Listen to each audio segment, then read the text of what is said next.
depuis minuit, mais nous allons faire cette prière maintenant. Amen. La Bible dit dans Ésaïe 9, à partir du verset 1, la Bible dit, le peuple qui marchait dans les ténèbres voit une grande lumière. Sur ceux qui habitaient le pays de l'homme de la mort, une lumière resplendit. Alléluia. Alléluia. On va prier pour ce mois dans lequel nous rentrons maintenant. On va faire cette prière. On va dire à Dieu, Seigneur, que pendant ce mois d'avril, que ta lumière resplendisse sur moi au nom de Jésus. Alléluia. Alléluia. Resplendisse, ça veut dire que ta lumière m'éclaire. Pourquoi? Pour que je ne sois pas dans ce qu'on appelle les ténèbres. Parce qu'on dit le peuple qui était dans la vallée, dans les ténèbres, là où on ne voit pas, où les choses ne poussent pas, où les choses, on entend le bruit de loin, mais on n'a pas la capacité de voir. Pour que ce mois dans lequel nous sommes, dis à Dieu, Seigneur, que ce mois, ta lumière brille sur ma vie. En français, terre à terre. Fais briller ta lumière au nom de Jésus. Est-ce que tu peux commencer à proclamer? Commence à prophétiser sur ton mois d'avril. C'est ainsi que nous pensons. Commence à prophétiser. Prophétise. On a 5 minutes. Prophétise sur ton mois d'avril au nom de Jésus. Dis à Dieu que ce mois, pour moi, que ta lumière brille sur ma vie. Que tous les domaines de ma vie, Seigneur, soient éclairés par ta lumière. Commence à élever la voix. Commence à prier ainsi. Déclare-le ce matin. Il dit une lumière resplendit. Une lumière resplendit, Seigneur. Une lumière va briller. Une lumière va briller pour moi pendant ce mois d'avril. Une lumière va briller. Parce que les ténèbres, Seigneur, je ne marcherai pas dans les ténèbres. Je ne marcherai pas dans les ténèbres. Pendant ce mois d'avril, je ne marcherai pas dans les ténèbres. Si les ténèbres m'avaient déjà devancé, mais je déclare ce matin que je ne marcherai pas dans les ténèbres. Parce que la lumière de Dieu va m'éclairer. Pendant ce mois d'avril, je proclame au nom de Jésus que la lumière de Dieu va éclairer ma maison. La lumière de Dieu va éclairer mes lanternes. La lumière de Dieu va éclairer mon chemin. La lumière de Dieu va éclairer mes projets. La lumière de Dieu va resplendir. Nous sommes dans le mois messianique. Que pendant ce mois d'avril, que ta lumière m'éclaire, Seigneur. Parle à Dieu, proclame cela. Parle à Dieu, proclame. Déclare que la lumière de Dieu t'éclaire. Que la lumière de Dieu t'éclaire. Que la lumière de Dieu t'éclaire. Que la lumière de Dieu t'éclaire. Que la lumière de Dieu t'éclaire. Dites avec moi, Seigneur. Priez avec moi avec force et vigueur. Dites avec moi, Seigneur, au nom de Jésus-Christ, à partir de cet instant, nous faisons appel à ta lumière. Nous te demandons pardon pour toutes les formes de déviation. Toutes les fois nous sommes éloignés de ta voix. Toutes les fois nous avons marché dans la désobéissance. Père céleste, que ton sang nous purifie. Enlève dans ce mois d'avril, au-dessus de nos enfants, au-dessus de nos enfants, de nos activités, de nos activités, de nos maisons, de tout ce qui nous concerne, de tout ce qui nous concerne, de tout ce que nous avons, de tout ce que nous avons, et de ce que nous aurons, et de ce que nous aurons, tout vêtement des ténèbres, que ces vêtements se déchirent, que ces vêtements se déchirent, que ces vêtements se déchirent, que ces vêtements se déchirent, que ces vêtements se déchirent, que ces vêtements se que ces déchirent, vêtements se déchirent, que ces vêtements se que ces déchirent, vêtements se déchirent, que ces vêtements se que déchirent, ta lumière nous éclaire, que ta lumière nous éclaire. à partir d'aujourd'hui, anéantis, casse tous les projets, des hommes rusés, diligentés, qui diligentés dans les ténèbres, contre nous, contre nos activités, contre ce que nous sommes, contre ce que nous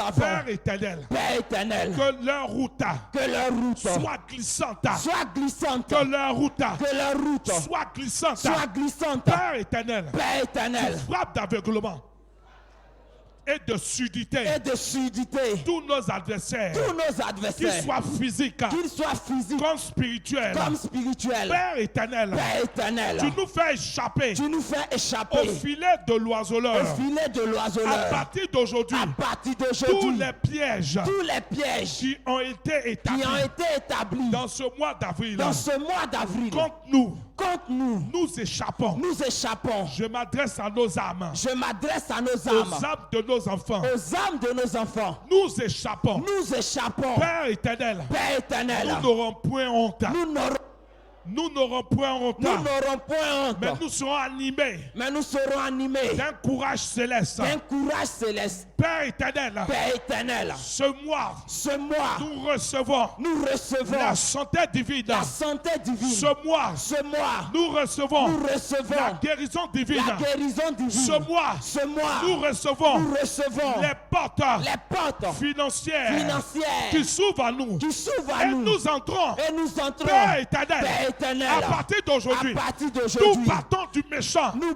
tout battons du toute verge, toute verge, de tout dominateur, de tout dominateur, de toute dominatrice, de toute soit dominatrice, brisée, soit brisé, soit brisée, soit brisé, soit brisée, soit brisé, soit brisée, soit brisé, soit brisée, soit brisé. au nom de Jésus, Au nom de Père Jésus. éternel, éternel, tu changes l'atmosphère tu changes l'atmosphère de mort de mort à une atmosphère de vie, à une atmosphère de de vie, joie, de joie, d'accomplissement d'accomplissement pour notre vie, de notre vie, pour notre vie. pour notre vie. Père éternel, Père éternel, tu nous fais tu échapper nous fais échapper de tout filet, de tout filet, de tout danger de tout danger élaboré contre notre vie. contre notre vie. Et nous prions Et nous prions que ta lumière que ta lumière resplendisse resplendisse dans notre vie, dans nos vies, dans chaque domaine de notre dans vie. chaque domaine de nos vies. Éternel, Éternel, par ta lumière, par ta lumière, nous accédons à la vie, nous accédons à la vie, au discernement, au discernement, à ta sagesse, à ta sagesse, à toutes sortes de richesses à toutes sortes de richesses pour contribuer pour contribuer à notre joie. à Donne notre joie notre joie d'être parfaite. d'être Et parfaite. que ce mois, Et que ce mois, nos oreilles nos oreilles attendent de bonnes nouvelles. entendent une nouvelle Au nom de au Jésus-Christ. nom de Jésus. Amen. Amen. Alléluia. Que Dieu soit béni. Et que Dieu va nous accorder de grandes joies. Amen. Pendant ce mois d'avril, Dieu va réjouir nos cœurs. Amen. Il va réjouir nos cœurs comme à la moisson. Amen. Et nous sommes dans le mois de la célébration, la moisson afin d'achever le temple. Que Dieu bénisse chacun d'entre nous. Et soyons encore les bienvenus dans la présence de Dieu.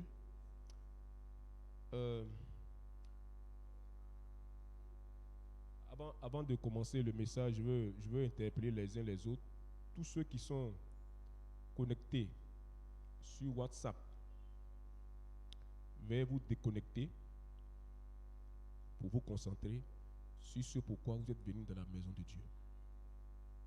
Je répète, tous ceux et celles qui sont connectés sur WhatsApp, à l'heure où je suis en train de parler là, déconnectez-vous et soyez concentrés pour que vous puissiez écouter ce pourquoi vous êtes venus à l'église. Le rôle de l'église, c'est d'apprendre au peuple à être quoi? À être discipliné. Quand bien même que le peuple veut vivre sa liberté selon qu'il l'entend. Mais le rôle de l'église, c'est d'apprendre à tout le monde, c'est de nous apprendre tous à nous discipliner. Pas seulement à prier pour que vous manifestez, mais pour que nous manifestons la puissance de Dieu. Non, pas seulement pour ça, mais il faut que nous manifestons. Pourquoi? Parce que Jésus a manifesté la puissance. Donc on doit être puissant. Ça, c'est pas négociable. Mais le rôle de l'église, c'est de t'apprendre à être discipliné, même dans la puissance.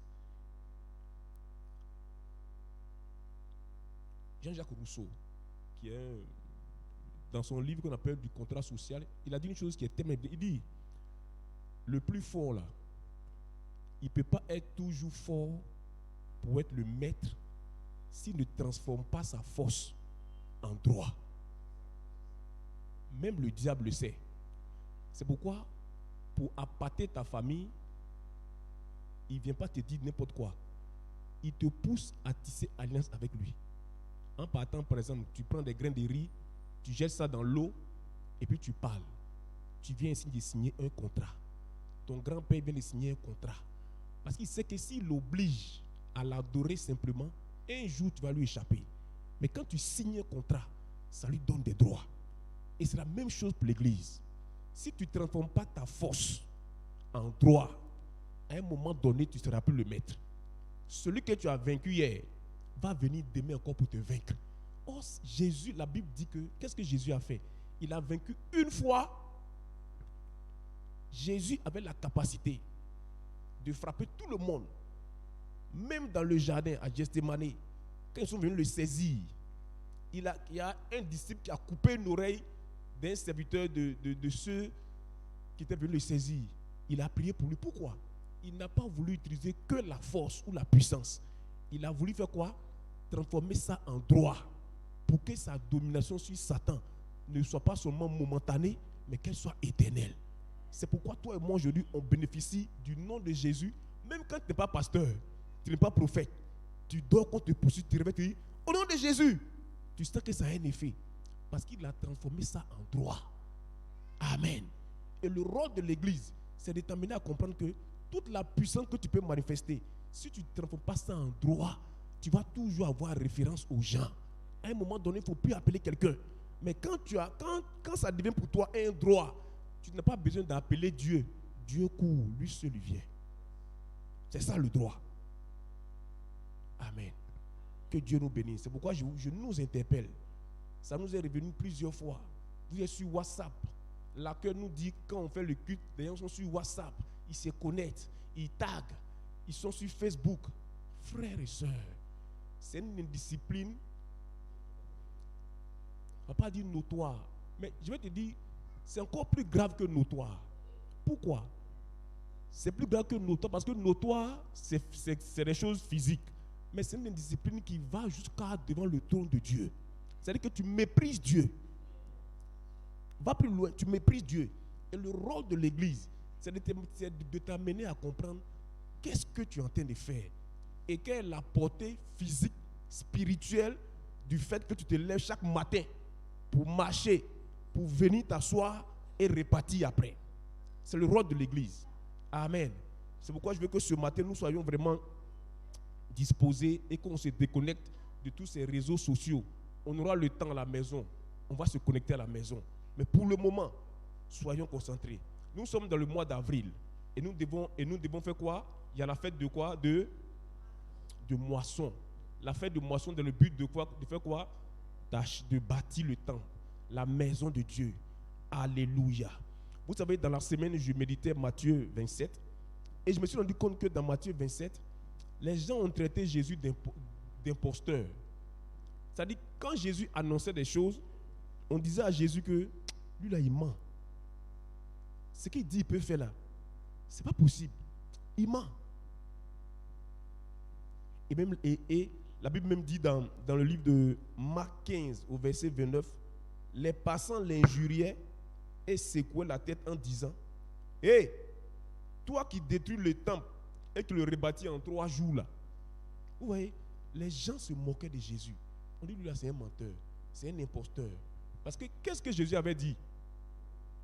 De détruire le temple et quoi? Et qu'en 3 jours, il allait faire quoi? Il allait rebâtir le temple. Regardez, on prend notre Bible dans le livre de Jean. Jean 2, 19. Pour qu'on puisse bien comprendre où on va ce matin. Parce que quand on va sortir d'ici, je crois que Jean 2, à partir du verset 19, il dit, Jésus leur répondit, détruisez ce temple et en 3 jours je le relèverai. Les Juifs disent, il a fallu 46 ans pour bâtir ce temple et toi en 3 jours tu le relèveras. Et la Bible dit au verset 21, mais il parlait du temple de son corps. Amen. Mais il parlait du temple de son corps. La bonne nouvelle que je veux t'annoncer ce matin, Sache que, frères et sœurs, le temple là,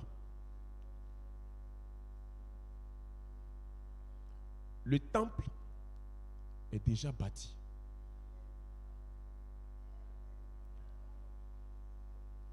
Amen. Le temple est déjà bâti. Par la suite, tu vas comprendre pourquoi je te dis que le temple est déjà bâti. Amen. La Bible dit, le temple dont on parlait ici là, c'est un temple qui avait été bâti il y a 500 ans de cela. Et le temple a été bâti il y a 500 ans de cela en arrière. Et quand Hérode le Grand est venu, Hérode a décidé de rénover le temple. Et la rénovation du temple là, depuis longtemps, on fait la rénovation, ça ne finissait pas. Ce temple là, on rénove, c'est-à-dire qu'on répare ici, ça ne finit pas. Et puis un jour, quelqu'un vient devant des gens et puis dit, tout ça là, détruisez ça. Moi en 3 jours là, j'ai reconstruit. Mais quand on le regarde, il est seul avec 12 personnes. Comment une personne avec 12 autres personnes peut rebâtir un temple? Même si les gens le suivaient. Mais Jésus parlait des choses que les gens n'avaient pas la capacité de comprendre. Et la Bible dit ici, toujours dans le livre de Jean 2, il dit, mais au verset 21, il parlait du temple de son corps. Amen. Et au verset 21, on dit, c'est pourquoi, lorsqu'il fut ressuscité des morts, ses disciples se souvinrent qu'il avait dit cela, et ils crurent à l'écriture et à la parole que Jésus leur avait dite. Amen. Je veux dire à quelqu'un ce matin, le temple que toi et moi, nous voulons bâtir, qu'on appelle le temple, ce temple-là, il a déjà été bâti. Mais comment il a été bâti? La Bible dit dans Jean 19, verset 36, que aucun de ces os n'a été brisé. Je veux que tu suives bien, pour que tu puisses comprendre là où on s'en va. Il y a un temple qui existe. Jésus dit, le temple là, détruisez. Moi j'ai bâti un autre temple.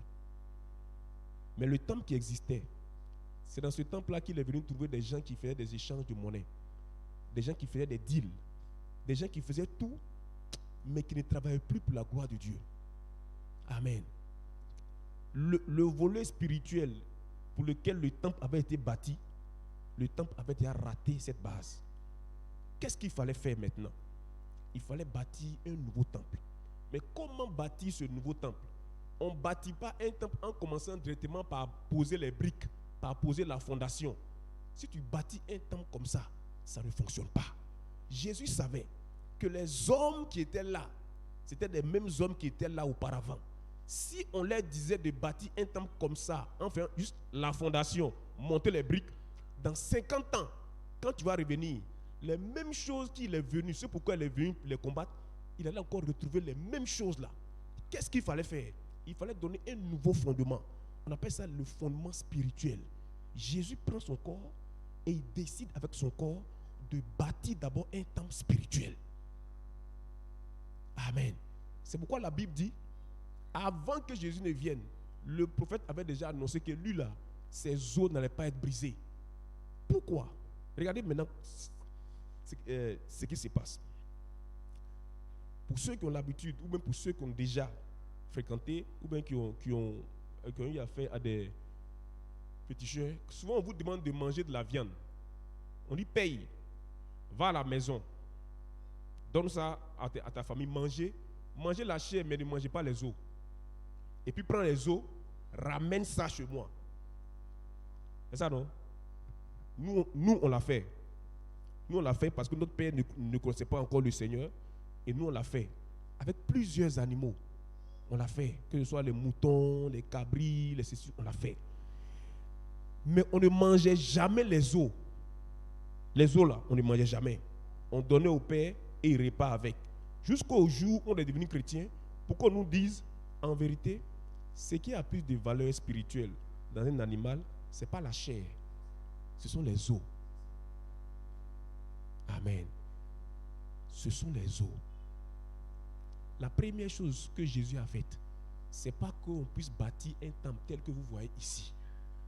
Si on devait bâtir un temple seulement, uniquement ici, la gloire qu'on recherche n'aurait jamais eu lieu. Jésus a bâti d'abord un temple avec son propre corps. C'était le temple spirituel. Et la Bible dit, ces os ne vont pas se briser. C'est pourquoi il dit, quand je vais mourir, premier jour, deuxième jour, au troisième jour, je vais ressusciter. Quand je vais ressusciter, l'église spirituelle que mon corps va constituer là, cette église aussi va ressusciter avec moi. Et quand elle va ressusciter avec moi, celui qui tenait les portes du séjour de la mort, qui avait déjà commencé à sévir et à dominer sur les synagogues qu'il est venu trouver là, il va lui arracher la clé. Et plus jamais, celui qui tenait les clés du séjour des morts ne va dominer sur l'église qu'il va bâtir. Parce que le diable dominait déjà sur les synagogues. Il dominait déjà sur ceux qui étaient dans les synagogues. Les hommes de Dieu, il dominait déjà sur eux. Cette église-là était déjà disqualifiée. Pourquoi? Parce que cette église-là, elle pouvait faire tout, mais elle n'a pas encore vaincu celui qui tenait les clés du séjour de la mort. Jésus accepte de mourir. Il meurt. Le troisième jour, il ressuscite. La Bible dit ici, c'est pourquoi, lorsqu'il fut ressuscité des morts, ses disciples se souviennent qu'il avait dit cela et il crut à l'écriture et à la parole que Jésus avait dite. Il a dit qu'il va rebâtir l'église en combien de jours? En 3 jours. Jésus venait ainsi de bâtir l'église spirituelle. L'église spirituelle était établie. Ce n'était plus une église qui était perdante, mais c'est une église qui était victorieuse. C'est pourquoi on dit qu'on est plus que vainqueur. Ça, c'est la première étape qu'il faut comprendre ce matin. Et Jésus transfère cela encore. Regardez maintenant ce qu'il dit dans 1 Corinthiens 6. Il dit, ne savez-vous pas que votre corps est le temple du Saint-Esprit et qu'il est en vous, que vous avez reçu de Dieu et que vous ne vous appartenez point? Jésus bâtit l'église. Qu'est-ce qu'il fait? Il bâtit l'église spirituelle avec son propre corps. Le troisième jour, il ressuscite. Mais quand il ne ressuscite pas seul. Il arrache la clé du séjour de la mort à celui qui l'avait. Il sort triomphant. Il sort glorieux. À partir de là, l'église n'est plus perdante. Mais à partir de là, l'église commence à faire quoi? À donner à tous ceux qui croiront en Jésus ce qu'on appelle la vie éternelle. L'église d'hier, ce n'était pas sûr que ça donnait encore la vie éternelle parce qu'elle était corrompue. Mais l'église, à partir de Jésus, a commencé à donner aux gens ce qu'on appelle la vie éternelle. Jésus ne s'arrête pas là. Il sait que si toi et moi, il nous dit seulement que l'église c'est le lieu où on est assis, ça a causé problème. Et quand tu n'es pas ici, tu fais quoi? Quand tu n'es pas ici, tu fais quoi? Donc quand tu es à la maison, tu es perdant. Quand tu viens ici, tu es vainqueur. Mais quand tu es chez toi, tu es perdant. Quand tu es au travail, tu es perdant. Jésus le sait. Il dit, j'ai fait encore une chose. Ce que moi j'ai fait en bâtissant l'église spirituelle, je vais aussi bâtir dans leur vie une église spirituelle. Et qu'est-ce qu'il fait? Il envoie le Saint-Esprit. Il dit, à partir d'aujourd'hui, si tu reçois le Saint-Esprit qui est quitté au ciel, qui est venu de la part de Dieu, quand tu le reçois, ton corps devient le temple de Dieu. Pourquoi? Parce que le temple d'hier avait déjà défailli. Le Saint-Esprit te donne aussi le même pouvoir, le droit que Jésus a eu d'arracher la clé. Toi aussi, à partir de cet instant, tu viens d'arracher la clé à celui qui détenait ce qu'on appelle le séjour de la mort. La mort, c'est dans tous les domaines. Toi aussi, ton corps devient le temple du Saint-Esprit. C'est pourquoi souvent, vous avez l'impression qu'on vous emmène. On dit non, range ta vie. Ne trompe pas ta femme. Sois fidèle. On dit, mais ceux-là, ils en mettent. On ne te juge pas. On est en train de te révéler ce qu'il est réellement. Le Saint-Esprit te donne le pouvoir sur Satan. Quand tu reçois le Christ, tu reçois le Saint-Esprit. Tu as reçu le pouvoir. À partir de ce moment, de la même manière, la Bible dit que Jésus était plus que vainqueur. Tu deviens plus que vainqueur. À cause de quoi? Là encore, ce n'est pas l'église. C'est l'église spirituelle. Est-ce qu'on voit? On ne voit pas. Mais c'est l'église spirituelle. La première chose la plus importante dans ce qu'on fait, ce n'est pas ce qui est physique. Ce n'est pas ce qui est charnel.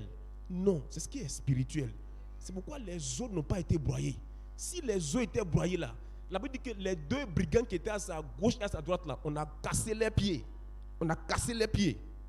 Mais lui, quand ils sont arrivés à son niveau, on lui a dit, il est déjà mort. Il ne faut pas en casser son pied. Non, la parole avait dit des années avant par Ésaïe que lui, là, ses os ne seront pas brisés. Parce qu'il fallait que ses os ne soient pas brisés. L'église n'est pas une église qui est brisée. L'église, c'est une église qui est unique. C'est une église qui est comment? Qui est stable. Dont les os ne sont pas éparpillés. C'est pour ça qu'on parle du corps du Christ. Le corps du Christ n'a pas été brisé. On l'a frappé, on l'a chicoté, on a déchiré sa peau, le sang a coulé, mais les os étaient intacts. Intacts. Le corps spirituel de l'église est intact. Le corps spirituel de l'église, il est intact. C'est pourquoi depuis des décennies, on fait tout à l'église. Même quand on va dans le désert, à Korogo, dans un petit village, quand on fait tout, l'église est là. Parce que l'église est d'abord spirituelle avant d'être physique. Amen. À partir de cela, je veux que tu comprennes ce matin la vraie portée de ta présence ici. Quand on dit ton corps est le temple du Saint-Esprit, quand tu vas sortir d'ici, commence à analyser ça. Jésus est plus que vainqueur. Les os de Jésus n'ont pas été brisés. Il a arraché la clé du séjour de la mort. Et la Bible dit que le Père l'a souverainement élevé. Ce matin, peut-être tu t'attendais à ce qu'on te dise, voilà, donne, ne crains pas, donne, en apportant à l'église. Non, si on te dit ça, tu ne vas pas comprendre. Il faut qu'on t'explique. Pour que tu comprennes la portée spirituelle de ce qu'on appelle la fête de moisson. La première église est bâtie. Elle est spirituelle. Maintenant, qu'est-ce que Dieu fait? Regardez bien. Jésus dit une chose à Dieu. Il parle à son Père. Regardez, dans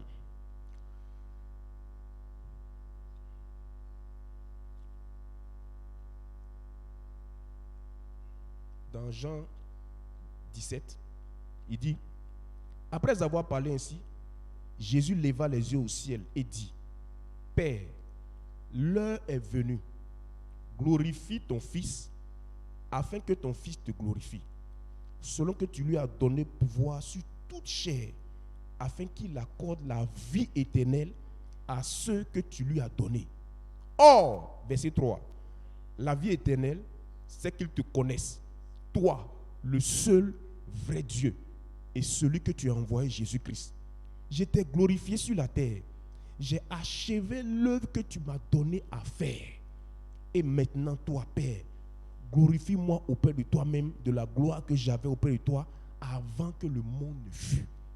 Amen. Jésus dit, quand il a fini de faire ça, il a fait quoi?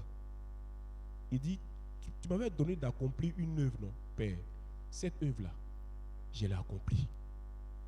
Il devait venir mourir où? À la croix.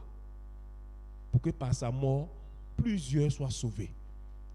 Tous ceux qui vont croire en son nom, qu'ils aient la vie éternelle. Mais regardez maintenant la demande que Jésus fait à Dieu. Il fait une demande à Dieu, il dit, glorifie-moi maintenant.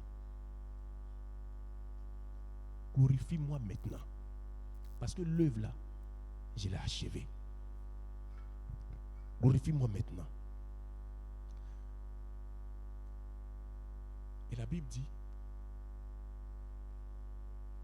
il dit à Dieu, parce que quand j'étais auprès de toi là-bas, là, j'avais une gloire. C'est ça, non? J'avais une gloire, non? Quand il était auprès du Père, il avait une gloire. Maintenant, regardez bien. Jérémie 22, ça, je me trompe, Jérémie 22, je crois.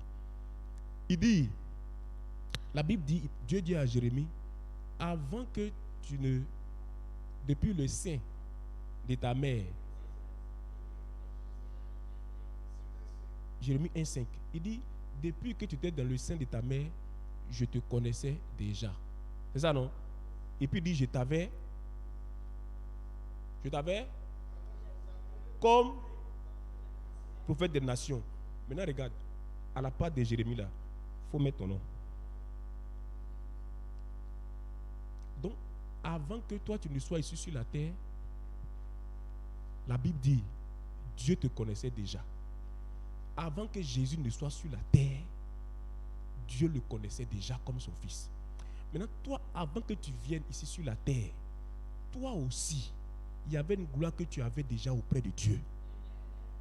Mais comme tu es venu sur la terre, dans un environnement qui n'était pas trop bien, cette gloire-là, il peut arriver que tu la perdes. À cause de quoi? À cause du péché. Toi, tu es venu trouver le péché. Sinon, là-bas, tu avais déjà une gloire. Là-bas, tu n'étais pas une femme célibataire jusqu'à 50 ans. Là-bas, quand tu venais là, tu devais être une femme qui a 4 entreprises. Là-bas, quand tu venais, en temps normal, quand ton père te met à l'école, ton processus est clair, tu dois devenir un médecin. C'est-à-dire qu'on court un chirurgien, mais grave. Là-bas, auprès de Dieu, quand tu arrives, tu dois devenir un serviteur. C'est-à-dire que tu dois être une mère générale. Tu dois être député dans le pays où tu viens là. Toi, tu dois être député.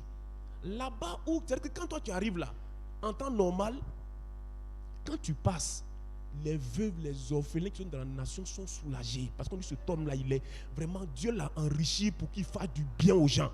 Là-bas, c'est pourquoi souvent vous ne comprenez pas. Quand tu viens, on dit oui, toi tu as un don de libéralité. Le don est rattaché à quoi? Au volet spirituel. Là-bas, chez Dieu, là, tu as un don de libéralité. Chez Dieu, là-bas, pour être libéral, là, on n'est pas pauvre. C'est pourquoi même quand il vient ici, on dit mais il a un don de libéralité, mais toi tu n'as rien. Je veux que tu comprennes ce matin. Parce que souvent quand tu comprends, tes prières changent. Donc Jésus était là-bas, il était dans la gloire. Il vient ici pour mourir pour des pécheurs. Il perd la gloire, il devient vilain, on le frappe. Toi aussi là-bas tu étais glorieux. Là-bas aussi tu étais glorieuse. Mais arrivé ici, tu es devenu vilaine, il est devenu vilain. La galère, tu souffres. Pour pouvoir t'en sortir, c'est compliqué. Tu cherches l'argent pour avoir 100 000, c'est dur. Mais tu ne peux pas t'imaginer. Petit voyage, les gens se lèvent. Je suis allé une fois avec mon père chez Paul. Il m'a envoyé chez Paul. Les gens sont assis comme ça, ils parlent de. Mais moi j'étais à Marseille avant-hier et aujourd'hui il est à Abidjan. Pour toi, tu as fait 3 mois de prière, rien. Mais dans ton cœur, ça est là. Pourquoi? Là-bas, où tu dois prospérer, ce n'est pas en Côte d'Ivoire. Tu as ça, ça brûle, mais ça ne démarre pas. Et puis la Bible dit, Jésus dit, Père, glorifie-moi maintenant de la gloire que j'avais auprès de toi. Maintenant, regarde le secret. La Bible dit, tout ce que tu vas demander dans le nom de Jésus va t'être accordé.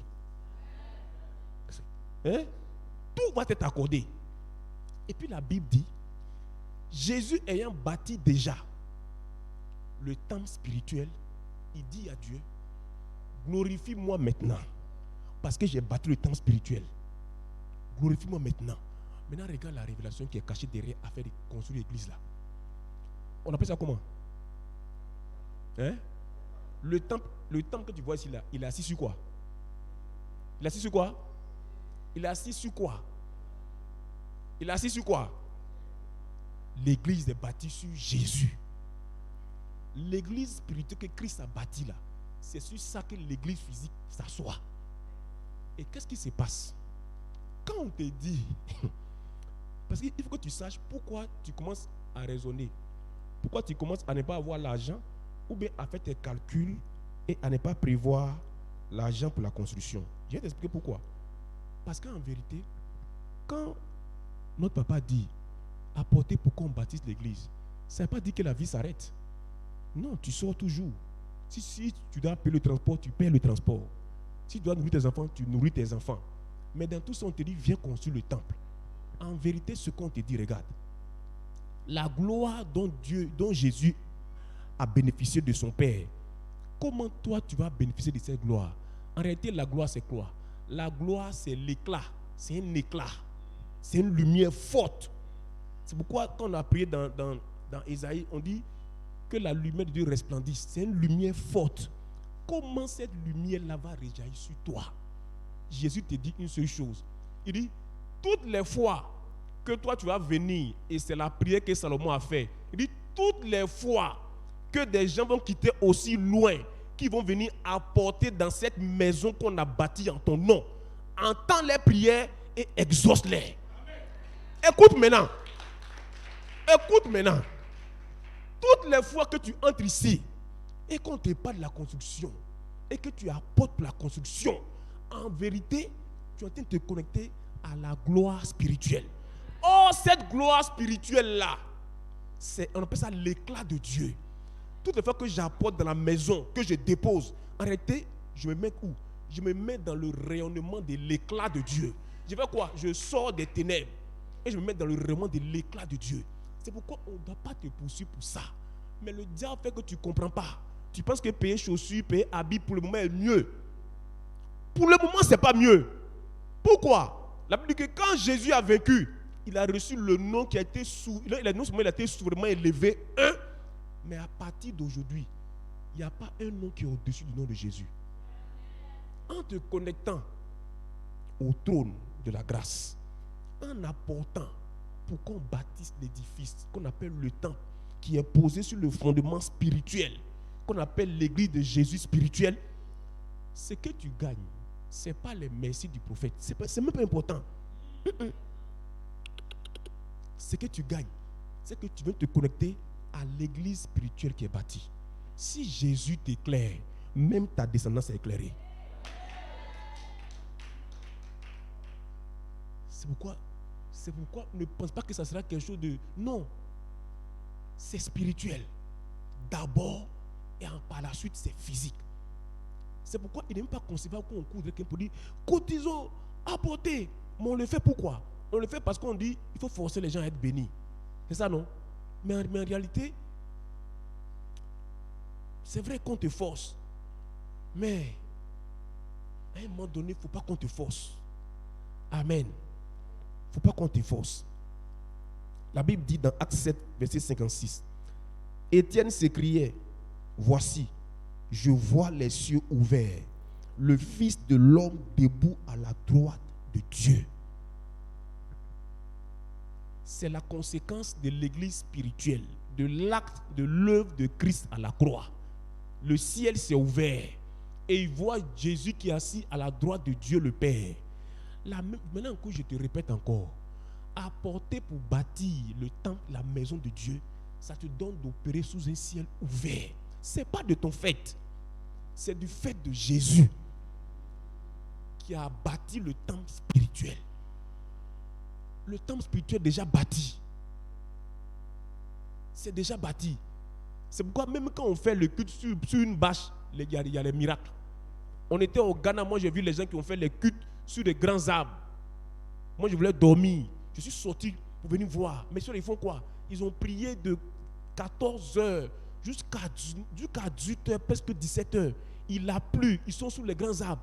Mais ce lieu-là, ils ont décidé d'appeler ça l'église. Les miracles se produisaient là. Et j'étais arrêté. Il dit, sous les arbres aussi, il y a les miracles. Pourquoi? Parce que l'église est fondée sur le temple spirituel que Christ a bâti qui est éternel. C'est fini. Que tu crois, que tu ne crois pas, que tu le veuilles, que tu ne le veuilles pas, c'est comme ça fonctionne. Et c'est ce qu'on appelle l'alliance. Tu entres en alliance avec Dieu. Il y a un papa, Amman, qui nous a dit qu'il parlait à son fils. Il a dit à son fils, mon fils, l'alliance n'abandonne jamais. Ça ne peut pas m'abandonner. Quand tu m'as dit, viens t'as à me servir, j'ai dit non. Quand j'ai travaillé, j'ai t'apporté, il a dit non, viens t'as à me servir. Il dit, je te ferai différent des autres membres de ta famille. Il va le faire. Ça ne dépend pas de moi. Ça ne dépend pas de moi. Je suis venu me connecter. Il m'a dit, viens, mon fils, et suis-moi. Marche après moi. Il dit, d'accord. Quand moi je marche, et qu'il y a les attentats, il y a les flèches, ce n'est pas mon problème. Moi, je dors. Matin, il vient et dit, hier, j'ai vu, on a essayé de les attaquer. Il dit, donc voilà ça, le vieux. Il dit, donc j'ai pris, c'est fini. On continue. Ce n'est pas mon problème. Il y a des trucs qui ne doivent pas être ton problème. La descendance, ta descendance là, la réussite de tes enfants ne doit pas être ton problème. Ça ne doit pas. Pourquoi tu es là, tu es au bureau, tu es inquiet, mes enfants, est-ce qu'ils sont rentrés? Non, on ne peut pas voler ton enfant. On ne peut pas le faire. Pourquoi? Parce que tu es connecté à ce qu'on appelle le temple spirituel. Ça ne dépend pas. On appelle ça le droit. Tu as des droits. Quand ton enfant naît, il ne demande pas ce que tu le mettes à l'école. L'État même t'oblige à mettre ton enfant à l'école. Pourquoi Dieu qui permet ces choses-là? En retour, le droit que tu as de vivre l'entièreté de tes jours va accepter que le diable puisse couper tes jours ou bien couper ton chemin. Dieu peut le faire, c'est ton droit. Et c'est l'obligation de Dieu de te défendre. C'est son obligation. Mais pour cela, il faut que tu comprennes. Il faut que tu fasses de ça de la priorité.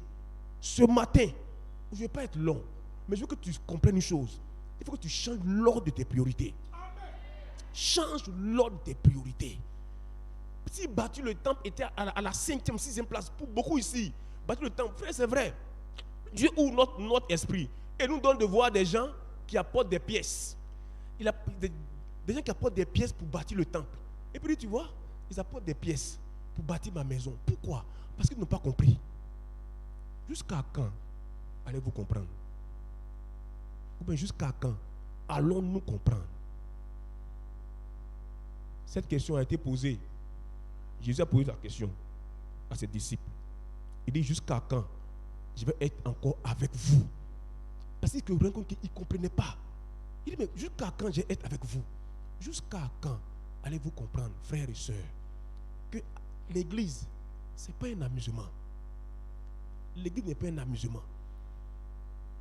C'est la chose la plus sérieuse de ta vie. Parce que ta destinée, ta descendance, jusqu'à la 1000e génération, tu es compté dedans. C'est sur l'église que tu peux t'appuyer pour faire face à une confrérie de personnes qui disent, toi tu vas échouer. On dit, toi tu vas échouer. Tu dis, moi, regarde-moi bien, je ne peux pas échouer. Même quelque chose, je ne peux pas. C'est sur l'église que tu peux t'appuyer, t'adosser. C'est ça, c'est à l'autel pour dire, moi, je ne vais pas échouer. C'est sur l'église que tu peux t'appuyer pour dire, on dit, toi tu seras frivole. Dans ta vie là, ange, toi tu seras errant. Et puis il dit, moi, regarde-moi bien, je ne serai pas errant. Dieu va me stabiliser. C'est comme ça, c'est sur l'église que tu peux t'appuyer pour le faire. On n'a pas accompli les mêmes œuvres. L'autre accomplit plus parce que Dieu lui donne la force de faire plus.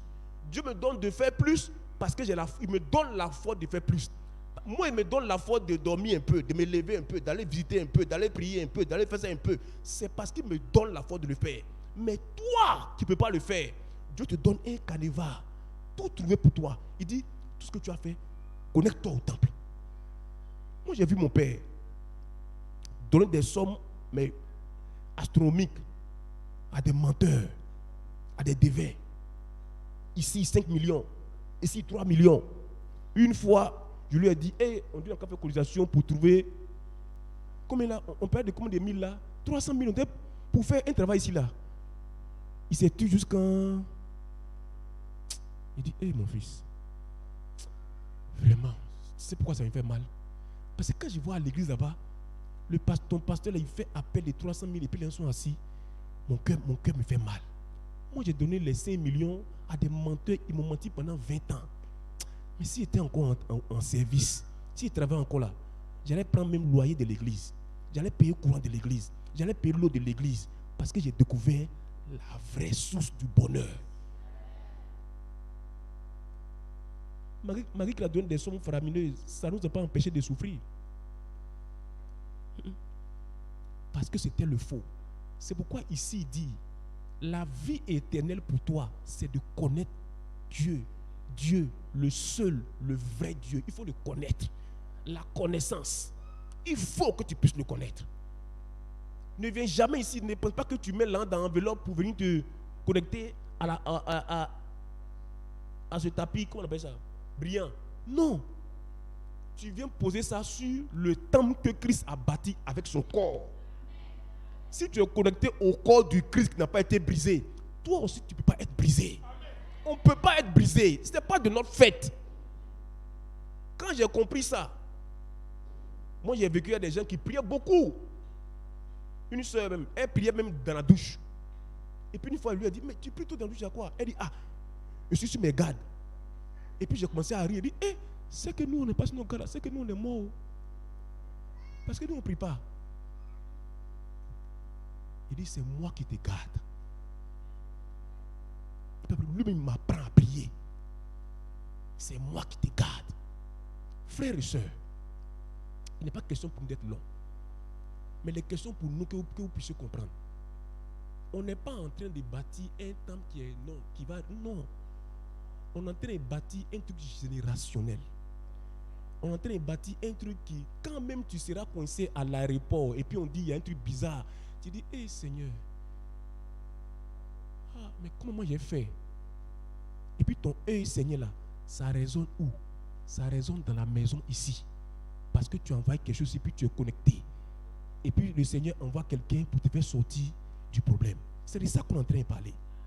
On est en train de parler de quelque chose qui va mettre fin à tout ce qui est maladie héréditaire. On est en train de parler de quelque chose qui va stabiliser ta vie. On est en train de parler de quelque chose qu'on appelle le temple qui aura pour but de faire quoi? Qui aura pour but de te faire entrer dans ce qu'on appelle les promesses de Dieu. Dieu ne peut pas mentir. Pourquoi à ton tour Dieu va mentir? Pourquoi? Dieu prend sa servante, Mambako, et puis elle parle. Et puis pour les autres, ça sera vrai. Et puis à ton tour, ça va être un mensonge. Pourquoi? Pourquoi? Pourquoi?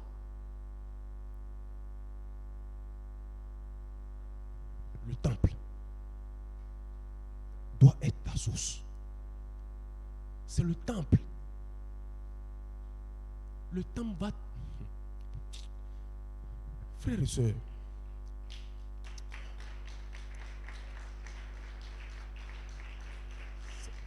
c'est vrai, on acclame, c'est bon, mais je veux que vraiment qu'on comprenne. Je ne sais pas, mais il ne faut pas rester loin de la fête de moisson qu'on fait là, par les compassions de Christ. Quand tu as sorti d'ici, le diable va te dire, ils sont en train de te manipuler. Il a dit ça à Jésus. Quand Jésus a parlé, oh, Jésus c'est un imposteur. Les anges là, c'est les imposteurs. Il s'assoit avec son papa au bureau et puis son papa lui dit, mon fils, faut parler comme ça. Faut parler comme ça. Là, ils vont donner l'argent. Là, ils vont donner l'argent. Là, ils vont donner l'argent. Mais j'ai béni Dieu. J'ai béni Dieu. Parce que toi et moi, tu sais que ce n'est pas vrai. Tu sais que ce n'est pas vrai. Et tu sais que ce dont je parle ce matin, ce n'est pas quelqu'un qui m'a enseigné. Pas quelqu'un. Il est en train d'essuyer les chaises. Et puis ça a commencé. Et puis je vais dans la douche. Et puis quand il parle là, tu ne comprends pas. Maintenant, écoute maintenant. Comme tu es dans la douche là, tu es un peu statique. Parce que quand tu es là maintenant, tu peux bien comprendre. Et puis il dit, ne jouez pas avec ça. L'église est spirituelle. J'ai bâti l'église avec mon corps. Toute l'énergie, toute la gloire que Dieu m'a donnée là se trouve dans mon corps. Ce corps-là, quand vous connectez à lui, l'éclat de mon corps rejaillit sur vous. Moïse monte à la montagne. Quand Moïse descend, on ne peut pas supporter son regard. À cause de quoi? À cause de quoi? Pourquoi? Et puis Moïse qui est garçon se voile. C'est ça. Dieu te donne l'occasion de vivre ce que Moïse a vécu. Pour qu'à partir de là, tu ne marches pas la tête basse. Quand ton visage n'est pas éclairé, tu marches comme ça. Tu as peur qu'on t'appelle pour dire viens faire cotisation. Ou bien dans la famille là, si tu marches trop levé, on dit mais lui là, il commence à avoir du zèle. Non. Tu marches la tête haute. Tu marches le visage levé, la tête levée. Pourquoi? Parce que je sais en qui j'ai cru. Moi, toi, aucun d'entre nous ne va échouer. On ne peut pas échouer. On ne peut pas échouer. Je répète encore, tu ne vas pas échouer. Ni toi, ni ton enfant. Même si Dieu t'a appelé à accomplir quelque chose qu'aujourd'hui tu ne sais pas comment tu vas commencer, mais le temps vient où tu commenceras. Parce que celui qui t'a appelé, il est assez fort, puissant, sage pour te montrer comment, où t'appuyer, par où commencer, par où parler, avec qui parler, comment faire ceci, à qui te coller. Il le fera. Toi et moi, on ne peut pas échouer. On ne peut pas échouer. Pourquoi on ne peut pas échouer? Parce que Jésus est assis à la droite de Dieu le Père, intercédant pour toi et pour moi. J'imagine la prière de Jésus. Seigneur, tu as vu Ange là-bas, il est en train de parler. On lui a dit que dans sa vie là, lui sera errant. Non seulement on lui a dit ça, mais on lui a dit aussi qu'il y a un montant dans sa vie qu'il ne va jamais toucher. Mais ils sont encore allés plus loin pour lui dire qu'il y a des territoires dont son pied ne va jamais fouler. Père, à cause de mes os, mon corps que j'ai donné pour bâtir le temple, regarde la gloire que l'ange avait auprès de toi. avant de venir dans le sein de sa mère pour qu'on dise qu'il est guéri là, que la gloire lui soit donnée au nom de Jésus. À partir de ce moment, les montants, je les touche. Les territoires, je les pousse. Je vais y entrer. La stabilité, je l'aurai. Je l'aurai.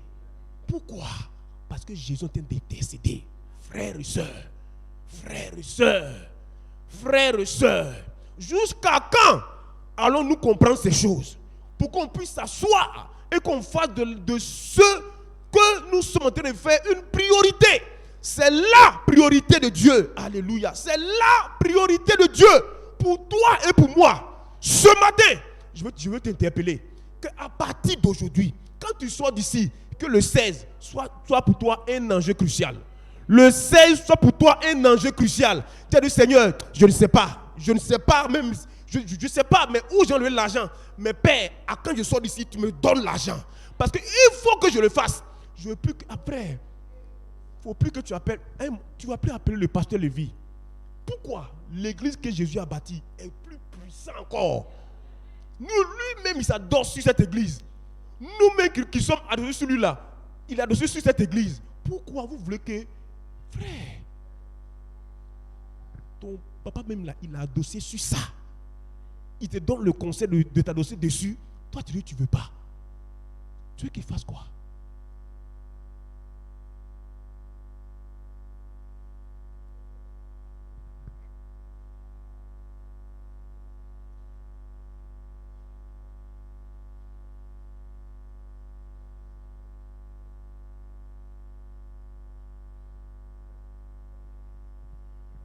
Quand cette fête de moisson va finir, il y a des choses qui vont changer sans ton effort. Mais ta responsabilité est engagée.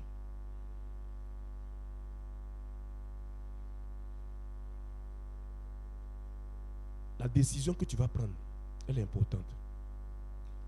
Il y a un mois en arrière, le Saint-Esprit me dit, Ange, il dit oui, il dit, l'homme est le chef spirituel de sa famille. Le choix que tu fais est déterminant. C'est pourquoi quand quelqu'un choisit d'aller chez des féticheurs, le droit que le diable a là, il a ça sur ses enfants. Même qu'elle n'était pas là, il a un droit sur toi.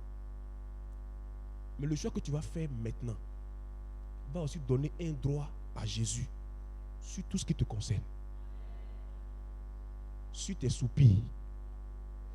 Sur ce qui n'est pas encore mais qui doit être. Que Dieu nous bénisse. Je vais m'arrêter là.